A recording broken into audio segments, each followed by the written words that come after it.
Hello and welcome to top study. আমরা প্রতিযোগিতামূলক পরীক্ষায় যে সমস্ত অঙ্ক পড়ে সেই সমস্ত অঙ্কের সলিউশন সিরিজ শুরু করছি। এই সলিউশন সিরিজে সমস্ত প্রতিযোগিতামূলক পরীক্ষায় যে সমস্ত গুরুত্বপূর্ণ কনসেপ্ট এবং গুরুত্বপূর্ণ প্রবলেমগুলো রয়েছে সেগুলোকে টপিক ওয়াইজ কভার করব।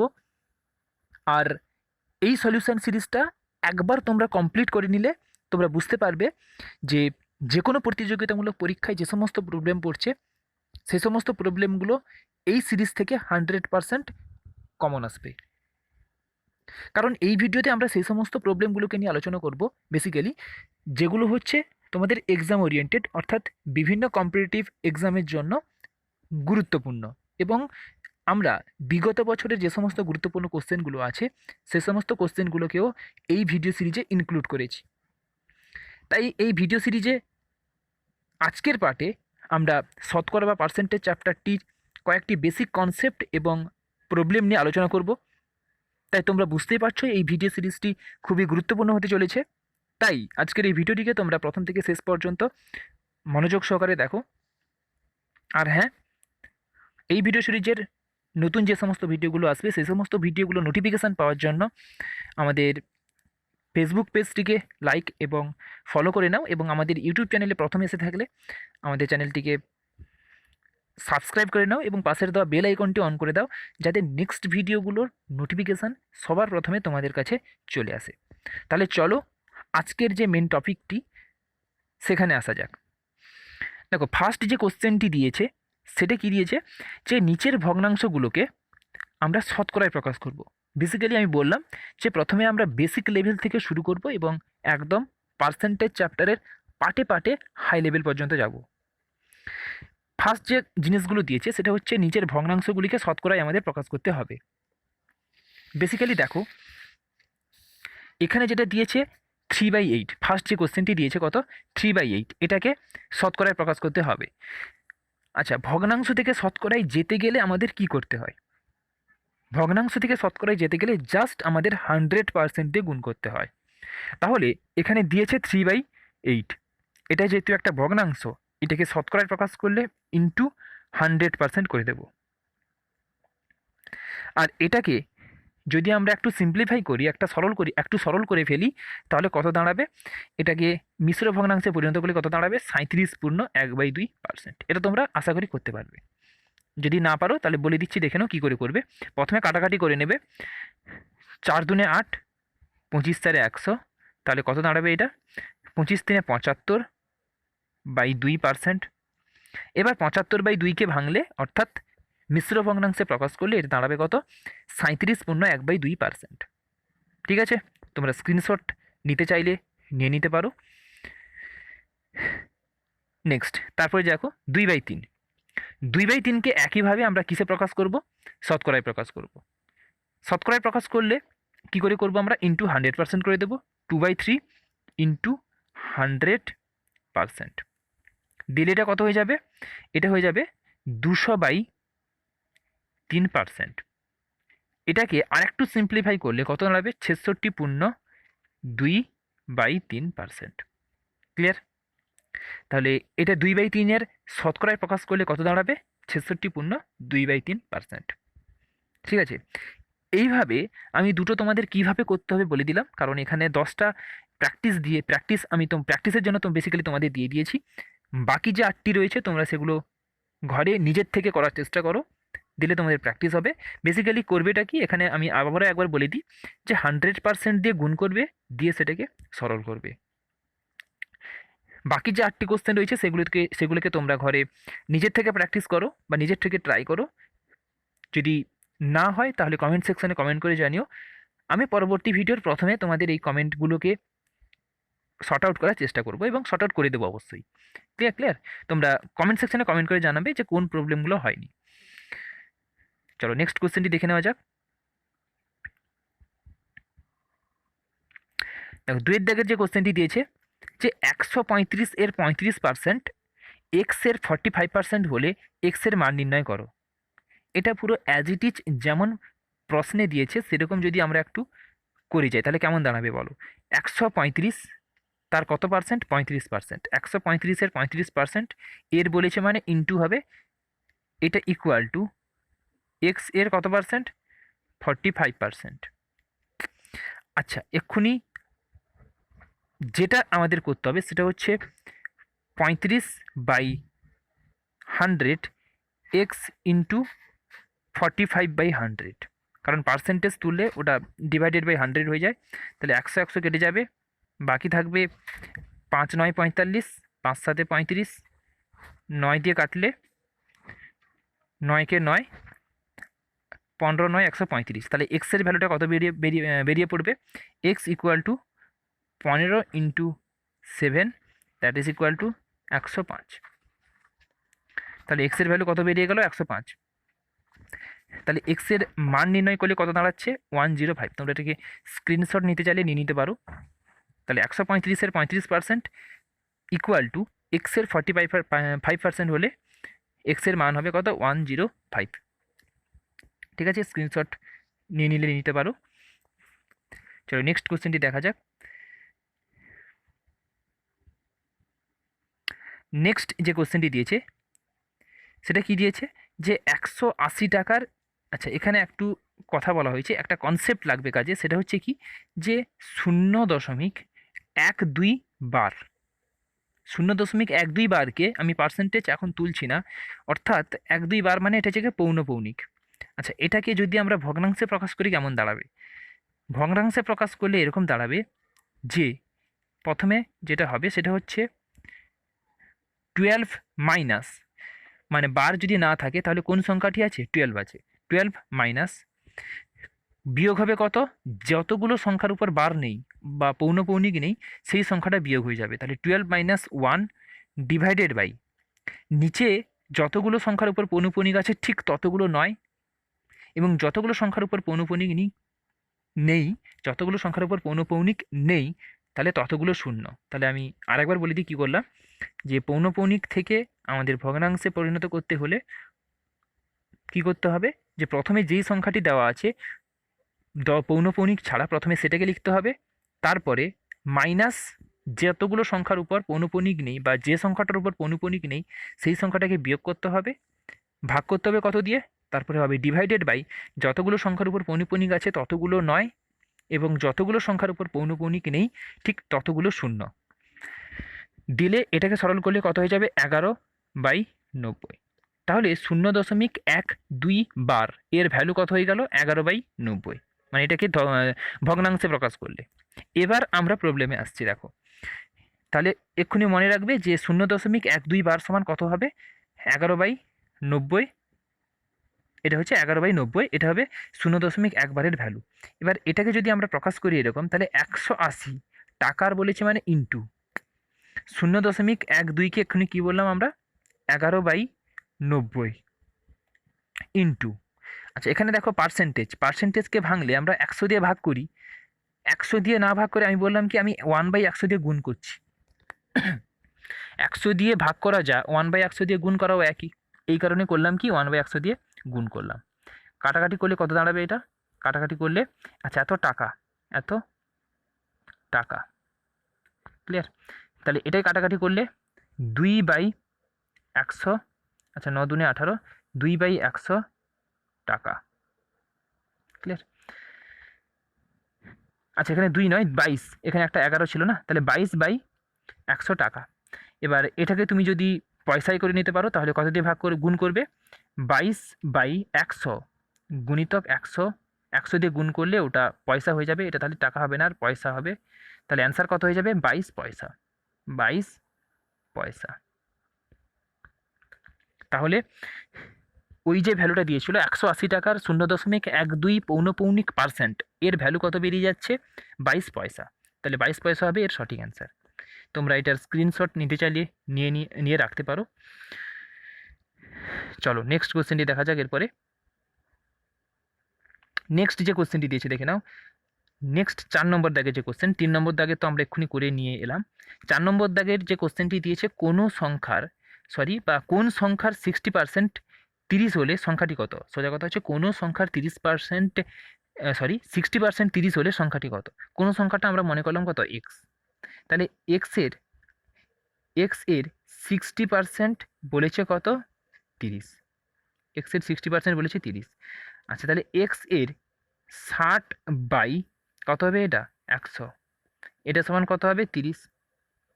তাহলে এখান থেকে যদি বলি আমি 30 দুনে 60, 2 50, তাহলে এক্স এর মান কত বেরিয়ে যাবে?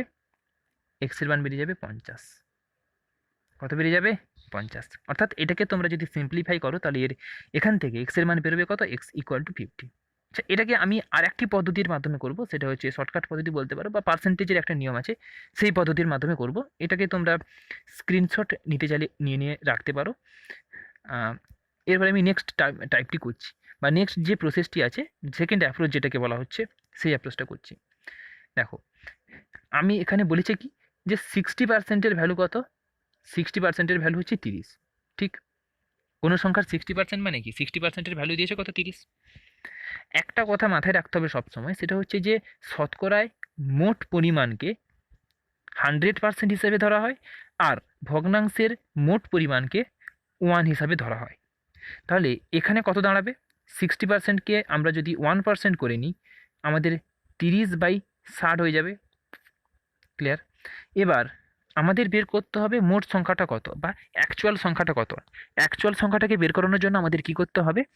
100 দিয়ে গুণ করতে হবে, অর্থাৎ 100% যেহেতু বের করতে হবে, এই কারণে 100 দিয়ে গুণ করলে এর মান কত হয়ে যাবে? 100% ইকুয়াল টু 30/60 ইন্টু 100%। এখানে পার্সেন্ট তো হবে না, সরি, পার্সেন্ট তো হবে না, তাহলে ইন্টু 100। তাহলে এটা কত হয়ে যাবে কাটাকাটি করলে?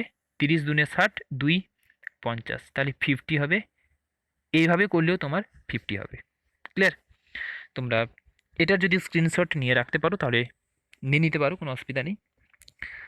যদি কোনো জায়গায় বুঝতে অসুবিধা হয় তাহলে তোমরা কমেন্ট সেকশনে কমেন্ট করে জানাও। আমি তোমাদের নেক্সট ভিডিওতে তোমাদের সেই ডাউটগুলোকে সলভ করব, বা আরেকটি অন্য ক্লাসে আমরা একটি লাইভ ক্লাস করে দেবো, যেখানে তোমরা তোমাদের ডাউটগুলোকে সেখানে সর্ট আউট করে নিতে পারবে। ঠিক আছে, তাহলে চলো 5 নম্বর যে কোশ্চেনটি আছে সেটা দেখে নেওয়া যাক। 5-এর দাগের যে কোশ্চেনটি আছে, আচ্ছা, এটা তোমাদের জন্য প্র্যাকটিসের জন্য থাক, কারণ ঠিক একই রকমভাবে আমরা এক্ষুনি একটা অঙ্ক করে এলাম যে কোনো সংখ্যার 60% 30 হলে সংখ্যাটি কত। এখানে বলেছে কোনো সংখ্যার 26.2/3% 164 হলে সংখ্যাটি কত। এটা তোমরা ঘরে প্র্যাকটিস করো। যদি এই অঙ্কটি না হয় তাহলে কমেন্ট সেকশনে কমেন্ট করে জানিও, আমি পরবর্তী ভিডিওতে তোমাদের এই প্রবলেমটাকে করিয়ে দেবো। ঠিক আছে, তাহলে এটা থাকলে কি হোম টাস্ক থাকছে কোনটা? 5-এর দাগেরটা। তোমরা এগুলো নিজে ঘরের থেকে করার চেষ্টা করো। তারপরে দেখো 6-এর দাগের কি আছে। 6-এর দাগের কি দিয়েছে যে কোনো সংখ্যার 12.5% 20 হলে ওই সংখ্যার 60% কত হবে। কোনো সংখ্যার 12.5%, দেখো 12.5% মানে কি? এক্স এর 12.5%, এটা ইকুয়াল টু কত হবে? ইকুয়াল টু 20 প্রশ্নে আমাদের দিয়েছে। তাহলে এক্স ইন্টু 12.5% হয়, এটাকে তুমি যদি ভগ্নাংশে প্রকাশ করো তাহলে 1/8 হবে। তোমরা এটাকে ঘরে করবে, কিভাবে বের করো না আমি বলেই দিয়েছি, যে ভগ্নাংশে শতকরা থেকে ভগ্নাংশে আসতে গেলে জাস্ট 100 দিয়ে ভাগ করতে হয়, বা 1/100 দিয়ে গুণ করতে হয়। আর যদি ভগ্নাংশ থেকে শতকরায় আসতে হয় তাহলে আমাদের 100 দিয়ে গুণ করতে হয়। তাহলে এখানে এক্স ইন্টু 1/8, কারণ 12.5%-এর ভ্যালু হচ্ছে 1/8, এর ভ্যালু কত? 20। তাহলে এক্স এর ভ্যালু কত হয়ে যাবে? এক্স এর ভ্যালু 8 এপাশে এলে গুণ হয়ে যাবে 160। তাহলে মোট যে সংখ্যাটি, কোন সংখ্যার সঙ্গে কোনো সংখ্যার 12.5% 20, অর্থাৎ সেই সংখ্যাটি হচ্ছে 160। এবার যেটা বলা হচ্ছে যে আমাকে বের করতে হবে তাহলে ওই সংখ্যার 60% কত হবে, তার মানে এক্স এর 60% কত হবে। তাহলে এক্স এর 60% মানে কি? সরি, এক্স বলতে মানে কি 160, তার 60%। পার্সেন্টকে আমরা যদি ভেঙে নিই তাহলে কত হয়ে যাবে? Divided by 100। তাহলে 0 0 কেটে যাবে, তাহলে পড়ে থাকবে কি? 16×6 = 96। তাহলে এক্ষুনি যেটা জানলাম সেটা হচ্ছে ওই সংখ্যার 60% যেটা হবে সেটা হবে কত? 96। তাহলে 96 হবে 6 নম্বর দাগের যে কোশ্চেনটি ছিল সেই কোশ্চেনের রাইট অ্যান্সার। ক্লিয়ার? তোমরা এটার স্ক্রিনশট নিতে চাইলে নিয়ে রাখতে পারো। তাহলে চলো আমরা নেক্সট কোশ্চেনে এগোই। নেক্সট 7 দাগের যে কোশ্চেনটি দিয়েছে, কি দিয়েছে দেখে নাও, যে কোনো সংখ্যার 35% 105 হলে শতকরা কত অংশ 100 হবে। দেখো এটা খুবই গুরুত্বপূর্ণ এবং একটু বুঝতে হবে অঙ্কটাকে কি দিয়েছে। কোনো সংখ্যার 35%, দেখো 35%-এর ভ্যালু আমাদের প্রশ্নে কত দিয়েছে? 35%-এর ভ্যালু আমাদের প্রশ্নে দিয়েছে 105। আচ্ছা, প্রথমে আমরা কি করব? প্রথমে আমরা সংখ্যাটাই বের করব। এই কারণে কি বলেছে, প্রশ্নে যেহেতু বলেই দিয়েছে যে 35%-এর ভ্যালু হচ্ছে 105, এই কারণে আমরা লিখলাম যে 35%-এর ভ্যালু 105। আবার আমরা যেহেতু জানি যে শতকরায় মোট যে সংখ্যাটি সেটাকে বলা হয় 100%, তাহলে ফার্স্ট আমাদের টার্গেট হবে 100%-এর ভ্যালুটাকে বের করানো। তাহলে 35%-এর ভ্যালু 105 হলে 1%-এর ভ্যালু কত হবে? 105 ডিভাইডেড বাই 35, এটা 3 দিয়ে চলে যাবে। ক্লিয়ার? তাহলে 1%-এর ভ্যালু 3, তাহলে 100%-এর ভ্যালু কত হয়ে যাবে? 100%-এর ভ্যালু 300। তাহলে যে সংখ্যাটি এখানে কথা বলা হয়েছে, যে সংখ্যাটির কথা এখানে বলা হয়েছে, সেই সংখ্যাটি কত? 300, অর্থাৎ 300। এবার যেটা বলা হচ্ছে যে ওই সংখ্যার মানে এই 100-এর শতকরা কত অংশ হবে 100, শতকরা কত অংশ 100 হবে? তাহলে 300-এর কি বলেছে তোমাকে? 300-এর শতকরা কত মানে কি? আমি যদি ঐকিক নিয়মের মাধ্যমে করি, 300-এর আমাকে 100 বের করতে হবে। তাহলে আমাকে 300 নয় 100-র মধ্যে বের করতে হবে, কারণ শতকরা যেহেতু বের করতে বলেছে সেহেতু আমাদের কিসে বের করতে হবে? 100 এর উপর বের করতে হবে। তাহলে 300 এর মধ্যে আমাকে 100 বের করতে চাইছে, তাহলে 1-এর মধ্যে কত? 100/300। আর 100-এর মধ্যে কত? কারণ শতকরা বলেছে না এখানে, ওই সংখ্যার শতকরা কত অংশ হবে 100, তাহলে 100-এর বললে কি হবে? 100 ডিভাইডেড বাই 300 ইন্টু 100%। তাহলে কাটাকাটি করলে এটা কত হয়ে যাবে? 0 0 কেটে যাবে। তাহলে এটা 100/3%, অর্থাৎ 33.1/3% আমি এখানে লিখছি। তাহলে কত হবে? এখানে লিখছি 100/3%, এটা মানে কি 33.1/3%। তাহলে এর যে রাইট অ্যান্সার যেটা, সেটা কত হবে? 33.1/3%। ক্লিয়ার? তাহলে ওই সংখ্যার শতকরা কত অংশ 100 হবে, এটা জানতে গেলে কি করলাম আমরা? জাস্ট 100 বাই মোট সংখ্যা ডিভাইড ইন্টু 100%, এইটা দিয়ে গুণ করে দিলাম। ক্লিয়ার? তোমরা এর স্ক্রিনশট নিতে চাইলে নিয়ে রাখতে পারো। যদি এই অঙ্কে কোনো বুঝতে অসুবিধা হয় তাহলে আমি আবারও বলছি যে তোমরা কমেন্ট সেকশনে কমেন্ট করে জানাবে। আমি পরবর্তী ভিডিওর প্রথমেই তোমাদের ওই সমস্ত ডাউটগুলোকে ক্লিয়ার করে দেব। ঠিক আছে? চলো নেক্সট কোশ্চেনটি, 8-এর দাগের কোশ্চেনটি দেখে নেওয়া যাক। 8-এর দাগের যে কোশ্চেনটি দিয়েছে দেখো, যে একটি সংখ্যার 25%-এর সঙ্গে 150-এর 30% যোগ করা হলে যোগফল হয় 75, তবে সংখ্যাটি কত? একটি সংখ্যা সাপোজ এক্স, তার 20% যোগ করছি আমি, তার 20% নিচ্ছি, যোগ করছি কার সঙ্গে? 150-এর 30%-এর সঙ্গে যোগ করে দিলাম, যোগফল কত হবে? 75। তাহলে কোনো একটি সংখ্যার 20%-এর সঙ্গে 25%-এর সঙ্গে ওই সংখ্যার বলছি 150-এ 30% যোগ করা হলে যোগফলটি হয় 75, তাহলে আমাদের সংখ্যাটি বের করতে হবে। তাহলে আমরা ইকুয়েশন পেয়ে গেছি, এবার বের করানোর কোনো ব্যাপারই নয়। তাহলে এক্স 25% মানে কত? 1/4, আমরা জানি 25/100 মানে 1/4 প্লাস, এখানে যদি তুলে দিই এটা কত হয়ে যাবে? ডিভাইডেড বাই 100, 10% তুললে তাহলে দুটো শূন্য কেটে যাবে, তাহলে 15×3 = 45 ইকুয়াল টু 75। তাহলে x/4 এটা সমান কত হয়ে যাবে? 45টা এপাশে চলে এলে কত হয়ে যাবে? 75 মাইনাস কত হয়ে যাবে জানো? 75 মাইনাস 45 অর্থাৎ 30। তাহলে এক্স 4টা এপাশে চলে এলে গুণ হয়ে যাবে, তাহলে এক্স সমান কত হয়ে যাবে? 4 3 12 120। তাহলে এই প্রশ্নের সঠিক অ্যান্সার কত হবে? অর্থাৎ ওই যে সংখ্যাটির কথা এখানে বলা হয়েছে সেই সংখ্যাটি কত হবে? 120, অর্থাৎ 120। ক্লিয়ার? তাহলে 8-এর দাগের কোশ্চেনের সঠিক অ্যান্সার হবে 120। তোমরা এটার স্ক্রিনশট নিতে চাইলে নিয়ে রাখতে পারো। তাহলে 120 হবে 8 নম্বর দাগের যে কোশ্চেনটি আছে তার রাইট অ্যান্সার। ঠিক আছে, চলো নেক্সট কোশ্চেনটি দেখা যাক।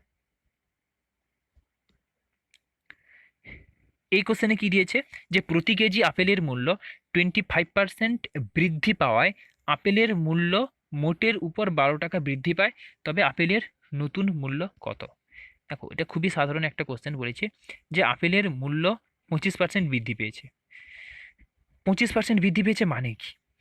25% মানে হচ্ছে 1/4। ঠিক, 25%-এর ভ্যালু কত হবে? 1/4। অর্থাৎ 25% বৃদ্ধি পেয়েছে, এই কথা বলার অর্থ হচ্ছে যদি আপেলের মূল্য আগে 4 ইউনিট ছিল, এখন 1 ইউনিট বৃদ্ধি পেয়েছে, তাহলে বর্তমান মূল্য কত হয়েছে? বর্তমান মূল্য হয়েছে 5 ইউনিট, কিন্তু আগে ছিল কত? 4 ইউনিট। এবার বলছে যে বৃদ্ধি পেলো কত?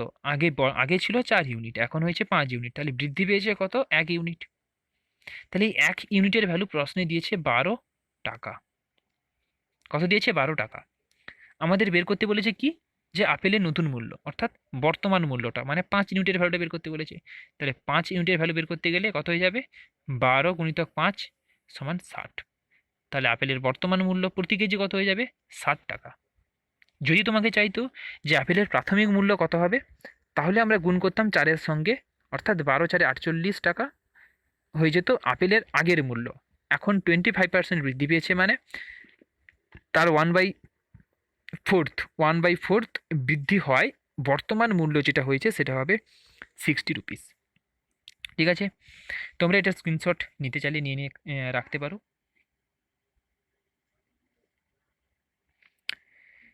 ঠিক আছে, আজকের এই ভিডিওতে এতদূর পর্যন্ত। দেখা হবে পরের ভিডিওতে। ততক্ষণ পর্যন্ত সবাই ভালো থেকো। Thank you.